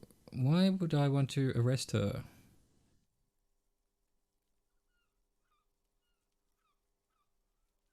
Kim, why have we not arrested her yet? There may be grounds here, at least for an extended detention. Hearing, a little whimper, the young woman hears you. She's looking around. You know, I think you didn't make that call to the station. I did. She takes a step forward. What is this? I called your desk or whatever it is. The numbers were all over town. Call 8102 for emergencies. There was an older woman on the other end. It sounded like she was smoking. She took my complaint. She coughed. Encyclopedia. That is the emergencies desk number. Drama. Anyone could know that, sire. By looking around and calling the desk, I don't believe a single word she says. What time did you make the call? Thursday night. It was late, sometime after 12. Lieutenant nods in your direction. It checks out. Anyone could know the number and that someone coughed. It means nothing. But I know the time of the call too, she breathes in. I know I've not been 100% truthful with you officers, but I am now. She sounds like a 6th grader apologizing. Your real name isn't Clasier Amondu. I agree, the lieutenant turns to her. You wouldn't give us your real name, not when people are after you. Okay, her voice cracks suddenly, like there's a garrote around her neck. Okay, what? Okay, it's not. Good, you can tell me the truth. You log your work every week. It's all transmitted to Cominsure. I couldn't just beg you not to enter my name, so I lied.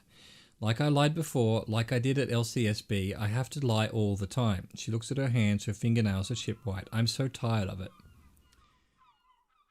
Was the passport bullshit too? That passport you keep hidden? No, it's submerged in a plastic buoy on the coast in the reeds. It just doesn't say Clasier Amondu. It says Anouk Meyer Smit. Meyer Smit. Falsified documents? Passport and visa, she nods, given to me by my employer. I can't even use them. My employer probably leaked the name Mayor Smith to hurt me. Why would they do that? I didn't show up to a rendezvous. They don't take that lightly. She rushes to explain. I didn't show up because I was afraid they'd do something to me. The job was finished. I'm just a liability now. Where is this boy? West of the boardwalk in the reeds on the coast there. She points towards a clump of ruins on the western horizon. I put it there when I first arrived. Haven't been there since. I'm not sure I could even find it now. It's useless. West of the boardwalk in the reeds, we have to check this boy out. Accept task. I've got to go over that way to put some locusts in a trap anyway. Lieutenant makes a note of it.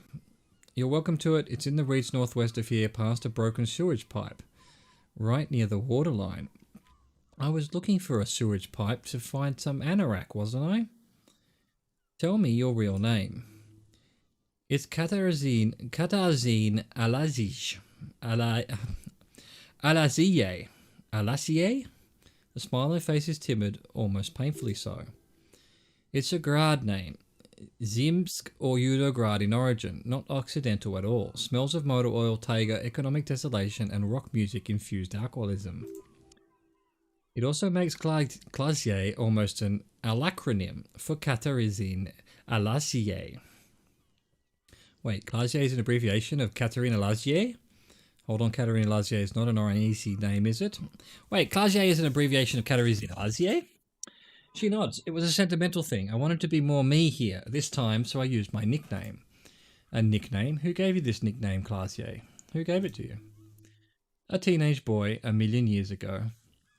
Hold on. Katarzyne Lazier is not an easy name, is it? It's not even Mundi. It's Grad. My parents are Zimesk immigrants, but I'm nationalized. Oranyezi, all I remember is Oranye. She's silent. Alayezi is my father's name. Finally we meet, Katarzyne. I'll keep calling you Clasier. I'll just call you Miss Orangey Disco Dancer. Yeah, I'm going to go with that one. They're all so hard to say. You can call me whatever you want, she smiles, too tired to laugh. Enough! She nods her back straight, ready for whatever is next. What if I told you you're under arrest, Miss Orangey Disco Dancer? But I haven't done anything. She backs up against the rail with a forced smile on her face. Anything illegal? Authority. Failure to aid a police investigation. Rhetoric. She purposely misrepresented information crucial to the case. Half-light. Fucking mind games. Enough. Drama. That's right, gang. Stern and merciless now. Stern and merciless as we reel her in. Failure to aid a police officer. You have wasted our time in a time-critical investigation. You misrepresented information about the case without the hardest confession. We'd know nothing. You're a suspect in a murder investigation. You're a flight risk. That's all the reason I need. You're not playing these mind games with me anymore. Wag your finger next to your head. You're coming in. Industrial espionage. We uphold international law. No, okay. Failure to aid a police officer. You misrepresented information about the case without the hardest confession. We'd know nothing. Lieutenant produces a pair of handcuffs. Please note, her eyes become round with fear. She tries to back off further. Savoir faire. But there's nowhere to go. A two-story drop to the Plaza Mosaic. If she could, she would have run before. I think I know who did it. Who shot Lely. I can tell you. I can help you. What do you know? Who shot him? She's silent for a second, as if looking into herself for certainty. Then in a hushed voice, she says, Ruby. Wow, Ruby. Why do you think it was her? She has this thing for me ever since I met her and the boys downstairs. She's been pretty frank about what she wants. What she's saying is sex. And what is that? Sex and more. I made the mistake of confiding in her. I told her I was on the run. She started protecting me. It became an unhealthy relationship. When I started spending time with Lely, she says in a near whisper, she told me to end it. She said there would be shit if I didn't. It was not a good meeting. We stopped talking after that, but I don't understand. The lieutenant sounds incredulous. He still has the cuffs in his hands. What exactly in your relationship made you think she's romantically interested in you? She said she's in love with me. She even asked me to run away with her when I told her I'm a fugitive. She started developing notions about our relationship. And you led her on? The lieutenant narrows his eyes. A little. I was flattered, you know, but then I had to let her off, and it was not easy. I came to regret being friendly with her. She looks at her feet. We maybe kissed, nothing more. Sounds like she was fixated on you. This is just an assumption. I know what it sounds like. That's why I didn't want to tell you before. She raises her eyes to meet yours, but she knew what had happened when I came downstairs. Somehow she knew Lely was dead. She wasn't surprised at all. When we came up here, she was calm as stone too. She cleaned it all up like she had a plan. Logic. This is a familiar theory. You had it too, remember. Could it be that Ruby was covering up after herself? The lynching? When Ruby said there would be shit happening if you didn't end your relationship with the deceased, was she threatening you? And how could she have killed him? She came over one night drunk. She said she turned my life into a living hell. I've been threatened before, so I can tell when someone knows how to do it. And she's a pro. She must be, to keep with the Hardys in line. I've tried severing ties with her after that. I thought it had worked, but she looks through the window of her room. Half-light. Some of that fear is still with her. She exhales sharply. What are you talking about? She's afraid you will arrest her. And how could she have killed him? She could have had access to the roof. She points to the barred door next to the window. You've noticed that door there, right? Maybe it leads downstairs? She could have come to the roof through that, then taken the shot right here where I stand. It was dark outside. I wouldn't have seen her. Savoir-faire. Then slip back downstairs without anyone noticing. That is possible. Kim, interesting theory. She did know the door. Did she know the door exists? Had you been out here with her? Yes, of course. She's been up here many times, jacking private stations off the ring antenna. She used to come here to drink on the roof with me before it got weird. Okay, that's it for Ruby. Wrap it up. Okay, and what? Arrest the liar now. Electrochemistry. Why? She told us some pretty interesting things there. Authority. Don't arrest her. Push her a bit more, then let her off. That Ruby theory was solid, and she's beautiful. Savoir-faire. She's stuck here. She's already in prison. Look around. She's only trying to help you. Who? That's all good, but I think we should still take you in just in case. Okay, I'll keep you here, miss, for now. That's all good, but I still think we should still take you in just in case. Step a bit closer. Still, she says, her voice breaking. After all this, sir, please, it's a shitty world, and I know I'm shitty too, I know. Her hand turns into a fist, slowly crushing the cigarette she's still holding. But I don't deserve to be sent to the moral intern and grounded to paste just because I disturbed the sanctity of accounting at some multinational. She's gearing up for a last stand. This is it. What do you deserve then? I don't know. She throws away the cigarette. To spend my days with smoke and drink and dance, wallowing in shit just like everyone else? What other option do I have?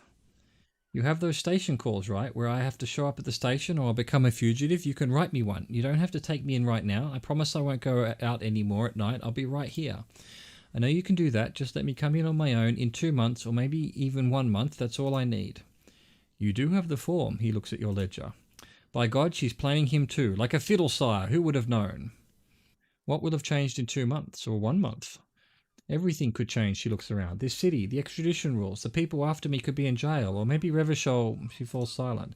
Maybe Revachol could be free. I could be tried in a free Revachol, an independent state that doesn't hand its detainees over to the moral intern.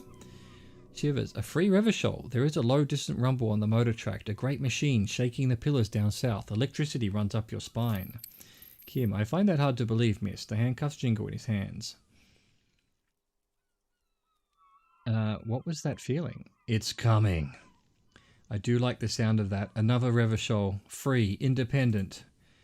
The world can change. It's changed before. Her round light brown eyes shining with tears. Her political overture has succeeded, we see. Her political overture has succeeded, we see. I've made my choice. Decide what to do with her. She looks at you in silence, her face filled with fear, lips parted. Logic. Wait, if you arrest her, Kim will have to transport her. You'd be without your partner for the rest of the day. Drama. Shut up. He's making a decision, and it's his to make. Kim, arrest her before this drags out any longer. Arrest her. Let's write you a station call, Miss Oranje. If you miss it, I can't help you anymore. Write a station call. I'll let you off the hook for now. Don't make me regret it. Let's write you a station call, Miss Oranje. If you miss it, I can't help you anymore. Write a station call. I won't. She takes a sip, shaking visibly. Then she collects herself. This may have been a grave mistake, sire. I promise I'll be right here all the time. Nights too. I'll help you any way I can in this investigation, and I will be at Station 41 in 6 weeks, she repeats. I promise. Let's talk about you and Ruby again. No, I've done all that. Let's change the subject. She slowly lights another cigarette and steadies her breath, as if in the presence of some tiger. You are. This is not the end of it. 3% now. Was that the same thing as before? Try again when it stopped snowing. Okay, interesting. Let's get back to those lies you told. Lies, she repeats, then trails off. It's unclear what she intended to say. Yes, we demand she be punished for deceiving us. We demand her anxiety. We demand her fear. I've already done all that. Return to this later. Can I look at this? Oh, so this is why I could look at the window and it's a different... Alright, hang on a second. What have we got here? Make Titus give up Ruby's location. Expect the boy. The boy. Yeah, boy. Okay. Can't use anything there, so it's just this. What do we have? Anything? So Inland Empire, suggestion, hand-eye coordination. I'm just gonna put it in drama because I still want my lie and detect. Although drama is annoying me. Drama wanted me to arrest her. Leveling it up anyway. Let's go. Let's just do a very quick save. Lovely. Let's look at this window, see what it tells us. And then that'll probably be it for the day. I'm struggling with my alcohol withdrawal and probably need to eat some chips or something to get my mind off it. What happened here? 83%. You've learnt what happened. Okay. Yes. Ooh, ah. That looks like a very strange angle. The golden light melts away into the blue, glassy darkness of your mind. In it are two neon-lit shapes, a man and woman on the single bed. A two-hearted spider. What position are they in? Like the witness said, the man is kneeling, the woman is on her back. It's the night of March 4th and a shot has just been fired. The man looks directly at the woman. The shot's possible directions converge in his mouth, a ray cast from somewhere outside entering his brain. Where does it come from? From the roof outside, location A prime. The glass fractures around the bullet hole, shards face inward like a corona behind the woman's back. Inspect the ghostly figures. The man does not know the bullet has entered his brain. He never will. Death comes faster than the realization. Have a look at point A, the roof. The ray cast from the man's mouth unravels into a fan of possible directions, all on the roof at first. The shot could have come from any of them. This is a composite location A prime, most likely of the origin points. Shouldn't there be gun residue outside? So I'm what, 8% sure the roof is where the shot was made from? Shouldn't there be gun residue outside? There could have been. The rain and slush and wind washed it away. This was more than a week ago. So I'm what, 80% sure the roof is where the shot was made from? 72%. With a weapon that's good for medium range, like a rifle or sports pistol, this is a good short distance, but not too short. The perpetrator aimed with their back against the railing or possibly kneeling for precision. This would explain why it only took them one shot. The lights were on in here. Outside it was dark. It was like shooting fish in an aquarium. A well-lit aquarium. The victim opened his mouth to let the bullet in. Neither of them would have seen anything outside, in the darkness, too busy with their own bodies. Could the shot have come from inside the room, a closer point? Are there any arguments against A prime, the roof? Could there be another point of it further away? Could the shot have come from inside the room, a closer point? Point X would contradict the woman's testimony, rendering the entire proposition void. These figures would be wiped out, detective. Are there any arguments against A prime, the roof? None that you've found thus far, but that doesn't mean there aren't any. Could there have been another point of origin, further away? That's a 28%, yes. In this model, the shot could have come from a greater distance. Nothing excludes the possibility. Should we extrapolate to include every possible point of origin in Martinez? Extrapolate the radius to include all of Martinez. According to your map of the district, this shot could have come from a wide angle of location, starting with the northern edge of the abandoned boardwalk, ending with an island in the bay. Let's call them B prime. More precisely, B for boardwalk, B for Land's End, and B for the islet, detective. There may be smaller points in between, but those are too fine to zoom in on. Wow, that's a long way away. Have a look at point B, the boardwalk. Ah, shot from this direction? What?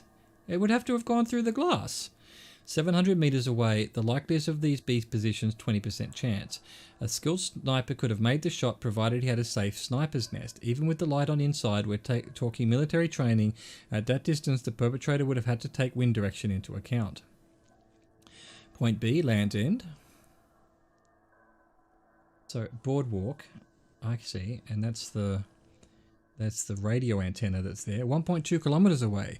The least likely of these positions, let's say 3%. A truly skilled sniper could have done it, possibly from a tent, not too far-fetched. Point B, the islet. 1 kilometers away, an unlikely point of origin, beyond the docks somewhere, on an islet in the Bay of Martinez perhaps. There are islets there, badly charted as they may be.